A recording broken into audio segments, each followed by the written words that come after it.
It's gotten to the point where we've exhausted everything we can do.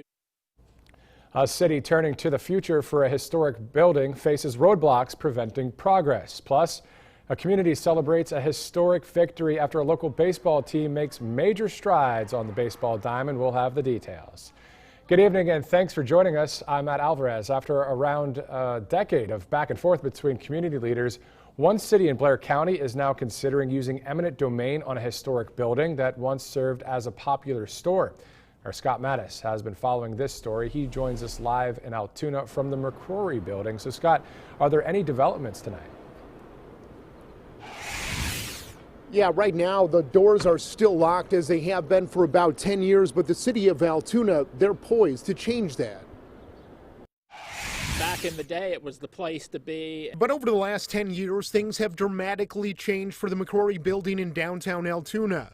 This once great icon of business has now become the epitome of urban blight. It's gotten to the point where we've exhausted everything we can do to try to get the owner to repair it and start fixing things up here, and it's in really bad shape. Such bad shape, the building is condemned and not even safe for firefighters or emergency crews to safely enter. And get this, there's a boat in the basement and there's no roof.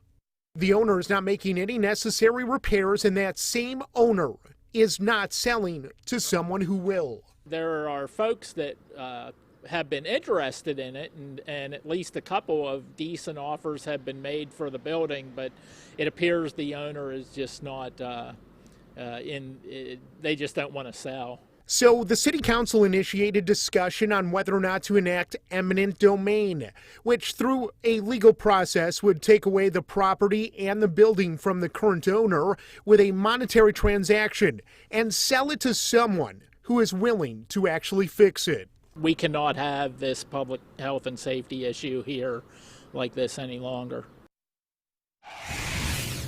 Back out here live in downtown Altoona now, Matt, that eminent domain vote that's set for June 28th. We'll stay on top of it for you. Live downtown, Scott Mattis, WTAJ News. All right, Scott, thank you so much for that live report.